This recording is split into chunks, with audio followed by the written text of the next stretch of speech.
Hello students, पिछले video में अपन ने फोर्थ चैप्टर का असंग जनन वाला टॉपिक कंप्लीट कर लिया था, जिसमें अपन ने छोटा सा एक बार रिवीजन किया था असंग जनन के प्रकार का, तो फिर असंग जनन का महत्व करके इस टॉपिक को कंप्लीट कर लिया था। तो इस चैप्टर के अंदर अपन पादप जनन की विशिष्ट विधियां पढ़ रहे थे। 4 प्रकार की विधियां आपको मैंने बताई। सबसे पहले असंग जनन, फिर अनिषेक बीजता, फिर सूक्ष्म प्रवर्धन और फिर है कायिक प्रवर्धन। तो फर्स्ट वाली असंग जनन जो विधि है वो अपनी पूरी हो चुकी थी। अब दूसरी विधि आज के इस वीडियो के अंदर अपने स्टार्ट करते हैं, जिसका नाम है अनिषेक बीजता। अनिषेक बीजता, ठीक है। इंग्लिश में बोलते हैं अपन एगेमोस्पर्मी।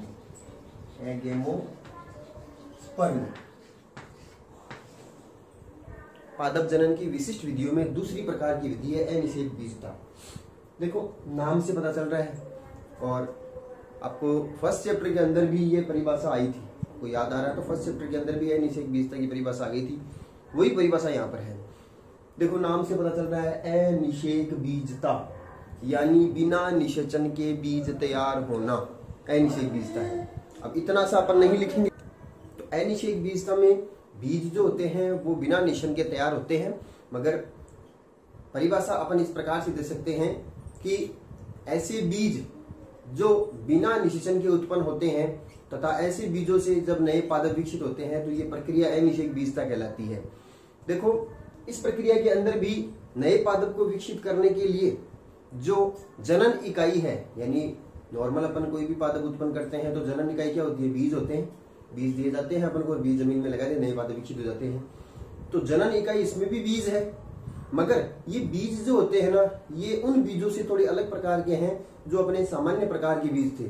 सामान्य प्रकार के बीज कैसे बनते हैं? निषेचन के फलस्वरूप बनते हैं, मगर यहाँ पर जो बीज बन रहे हैं वो बिना निषेचन के बीज तैयार हो रहे हैं। और ऐसे बीज से जो पादप तैयार होगा ना, वो पादप बिल्कुल अपने मात्र पादप के समान होगा, यानी अपना जो मादा पादप जिससे ये विकसित हुए हैं उस मादा पादप का आनुवंशिक पदार्थ और इस प्रकार से अनिषेक बीज से उत्पन्न हुए पादप का आनुवंशिक पदार्थ जो होता है समान होता है। अब क्यों मात्रक पादप के समान आनुवंशिक पदार्थ क्यों होता है अनिषेक बीजता के द्वारा उत्पन्न किए गए पादपों में? क्योंकि यहाँ पर जो बीज उत्पन्न होंगे वो बीज किन कोशिकाओं से होंगे? देखो अपस्थानिक घूर्णता है ना, वो ये अनिषेक बीजता हो जाएगी। देखो बीजों का निर्माण अनिषेक बीजता की प्रक्रिया में बीजों का निर्माण बीजांडकाय या अध्यावरण की कोई भी द्विगुणित कोशिका जब सीधे ही बीज में परिवर्तित हो जाती है। बीजांडकाय अपस्थानिक घूर्णता में जैसा आपने देखा था, बीजांडकाय या अध्यावरण की कोई द्विगुणित कोशिका सीधे ही भ्रूण में परिवर्तित हो जाए। यहाँ पर मैं भ्रूण की जगह बीज का नाम दे रहा हूँ कि कोई भी बीजांड है, उस बीजांड की कोई भी द्विगुणित कोशिका की बात कर लो। द्विगुणित कोशिका बीजांडकाय या अध्यावरण में होती है, तो अपन ये भी कह सकते हैं कोई भी द्विगुणित कोशिका या बीजांडकाय या अध्यावरण की कोई भी द्विगुणित कोशिका जो होती है वो, या फिर असामान्य भ्रूणकोश जो द्विगुणित होता है। असामान्य भ्रूणकोश पुनरावर्ती असंग जनन में बताया था ना मैंने आपको, असामान्य प्रकार का भ्रूणकोश कैसे बनता है। ऐसा भ्रूणकोश जो होता है वो द्विगुणित होता है। सामान्य प्रकार का भ्रूणकोश अगुणित होता है, मगर असामान्य भ्रूणकोश खुद द्विगुणित है। तो इस द्विगुणित भ्रूणकोश की कोई भी द्विगुणित कोशिका या बीजांड की कोई भी द्विगुणित कोशिका से बिना निषेचन के जब बीज तैयार होते हैं तो इस प्रक्रिया को अनिषेक बीजता कहा जाता है। तो देखो अनिषेक बीजता में जो बीज तैयार हुए हैं उनमें आनुवंशिक पदार्थ किसका आया है? बीजांड का आया है। और बीजांड किसका भाग है? बीजांड अंडाशय के अंदर पाया जाता है। अंडाशय किसका भाग है? स्त्रीकेशर का। स्त्रीकेशर किसका भाग है? मादा पादप का। इसलिए मात्रक पादप जो होते हैं उन मात्रक पादप के गुण जो होते हैं, पूरा आनुवंशिक पदार्थ अनिषेक बीजता के द्वारा उत्पन्न किए गए बीजों में आता है। इन बीजों से पादपों के अंदर चला जाता है। तो बात समझ में आई। बस अनिषेक बीजता जो है उसकी परिभाषा यही है कि बीजांड की किसी भी द्विगुणित कोशिका से अथवा असामान्य भ्रूणकोश की किसी भी द्विगुणित कोशिका से जब बिना निषेचन के बीज तैयार किए जाते हैं तो ऐसे बीजों को, इस प्रक्रिया को अनिषेक बीजता कहा जाता है। ऐसे बीजों से उत्पन्न पादप जो होते हैं अपने मात्रक पादप के समान होते हैं आनुवंशिक रूप पर, ठीक है। इसका सीधा सीधा उदाहरण, अनिषेक बीजता का सीधा सीधा उदाहरण अपस्थानिक भ्रूणता को दे सकते हैं। अपस्थानिक भ्रूणता में भ्रूण बन रहा था, वैसे ही यहाँ पर बीजों का निर्माण हो जाता है। बस अनिषेक बीजता के अंदर आपको यही परिभाषा और 2-3 लाइनें जो एक्स्ट्रा बताइए, इतना ही करना है, इसके अलावा ज्यादा नहीं है। उसके बाद में थर्ड जो अपनी विशिष्ट विधि है उसको अपन देखते हैं, तो वो है अपनी सूक्ष्म प्रवर्धन।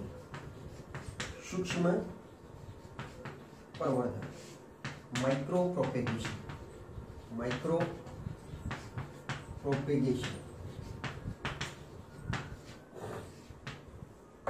हालांकि सूक्ष्म प्रवर्धन विधि जो है उसको तो डिटेल से तो अपन जो जैव प्रौद्योगिकी वाली यूनिट अपन करेंगे उसके अंदर डिटेल से इस टॉपिक को वहां पर करेंगे। यहाँ पर थोड़ा सा डिस्कशन यहाँ पर भी करेंगे अपन, यानी इसकी परिभाषा, इसका क्या उपयोग है, थोड़ी बहुत बातें यहाँ पर भी करेंगे, डिटेल से अपन जैव प्रौद्योगिकी वाली यूनिट के अंदर इसको करेंगे। तो देखो सूक्ष्म प्रवर्धन, माइक्रो प्रोपेगेशन शब्द क्या है, इसका क्या अर्थ है। पादप उत्तक संवर्धन एक जैव प्रौद्योगिकी शाखा का नाम है। जैव प्रौद्योगिकी वाली यूनिट पढ़ेंगे तो मैं आपको बताऊंगा कि पादप उत्तक संवर्धन क्या होता है। पादपों की कोशिकाओं को, उत्तकों को, उनके प्रोटोप्लास्ट को कृत्रिम रूप से, रासायनिक रूप से ज्ञात मीडियम माध्यम बनाया जाता है, संवर्धन माध्यम। उन संवर्धन माध्यम पर संवर्धित करके और नए पादप विकसित किए जाते हैं। यानी पादपों के अंदर एक गुण होता है कि पादप की कोई एकल कोशिका अपन पृथक कर ले, यानी एक कोशिका मिल गई किसी भी पादप की, और उस एकल कोशिका को अगर अपन प्रयोगशाला के अंदर कृत्रिम रूप से बनाया गया संवर्धन माध्यम, अब ये संवर्धन माध्यम क्या होता है, एक पोषक पदार्थों का घोल है, पोषक पदार्थों का मिला करके बनाया गया एक घोल है जिसमें किसी पादप की वृद्धि हेतु आवश्यक सभी पोषक तत्व पाए जाते हैं। ऐसे माध्यम को संवर्धन माध्यम कहा जाता है। संवर्धन का मतलब भी उगाना होता है। तो उस संवर्धन माध्यम पर किसी भी पादप की जो पृथक की गई कोशिका है या उत्तक है या पादप का कोई अंग है, जड़ तना पत्ती का कोई भी टुकड़ा है, कोई भी एक छोटा सा भाग लेकर के उस संवर्धन माध्यम पर रखा जाता है।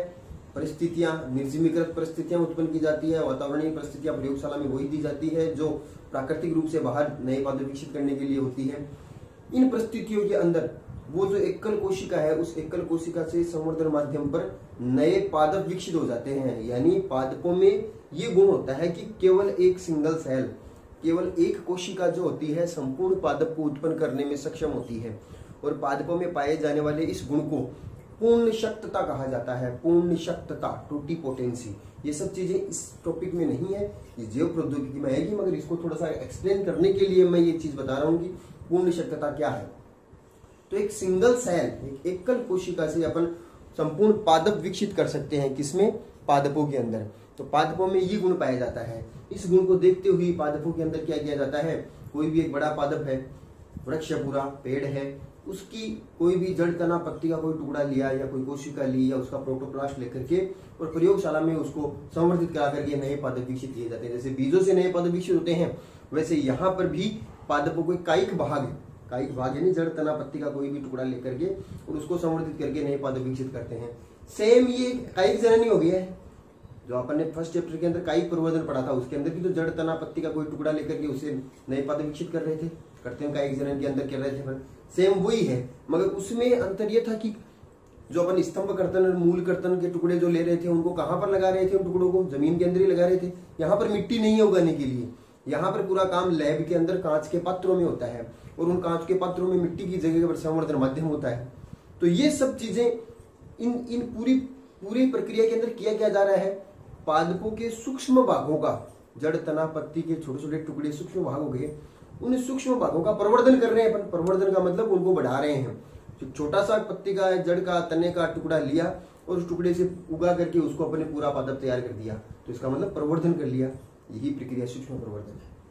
इसका मीनिंग आपको मैंने बताया, सूक्ष्म प्रवर्धन का मतलब। परिभाषा अपन क्या दे सकते हैं, पादप कोशिकाओं, इनके प्रोटोप्लास्ट या जीव द्रव्य बोल सकते हैं, उत्तकों, अंगों आदि को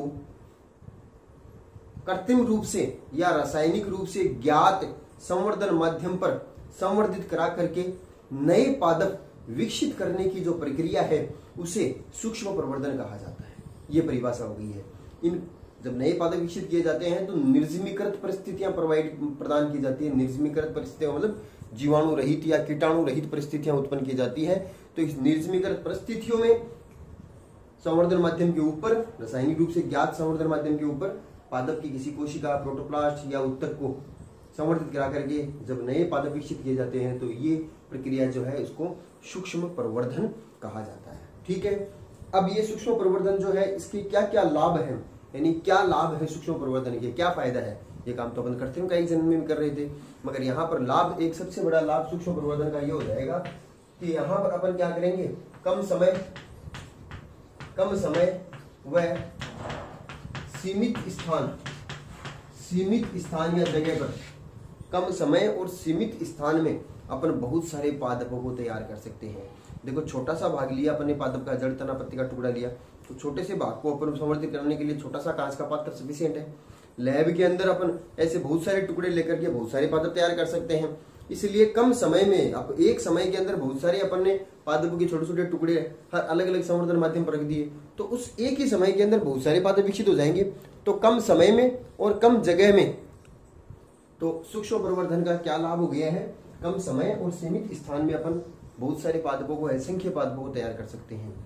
दूसरा अपन कर सकते हैं सूक्ष्म प्रवर्धन के द्वारा रोग मुक्त या विषाणु मुक्त पादप तैयार कर सकते हैं। रोग मुक्त या विषाणु मुक्त पादप तैयार कैसे किए जाते हैं, ये तो अपन डिटेल से टॉपिक आएगा, वो जैव प्रौद्योगिकी में सूक्ष्म प्रवर्धन पढ़ेंगे, वहां पर डिटेल से पढ़ेंगे कि ये प्रक्रिया क्या है, कैसे रोग मुक्त पादप तैयार कर सकते हैं अपन। तो इसको अपन अलग से पढ़ेंगे जैव प्रौद्योगिकी वाली यूनिट के अंदर। जैसे इसके अंदर बहुत सारे एग्जाम्पल अपन दे सकते हैं, क्रोटेलेरिया,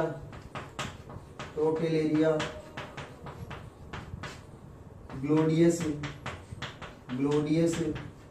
गुलदाउदी, ये कुछ ऐसे पादप हैं जिनको अपन सूक्ष्म प्रवर्धन के द्वारा विकसित करते हैं। ठीक है। इसके अलावा सूक्ष्म प्रवर्धन के अंदर अपन पादप जो होते हैं उनके अंदर आनुवंशिक रूप से सुधार भी कर सकते हैं। कोशिकाएं जो अपन ने ली है पादपों की, उन कोशिकाओं के अंदर जीन स्थानांतरण करके अपन पादपों में अच्छे लक्षणों की विकसित कर सकते हैं। ये प्रक्रिया भी अपन जैव प्रौद्योगिकी के अंदर पढ़ेंगे।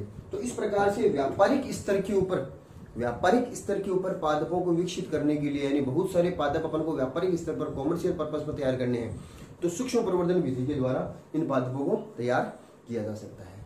तो ये अपनी थर्ड जो विधि है वो विशिष्ट जनन की विधि है, वो सूक्ष्म प्रवर्धन वाली पूरी होती है, क्योंकि ज्यादा बड़ी नहीं है। मैंने आपको बताया था असंग जनन जो है ना, वही एक बड़ी विधि है।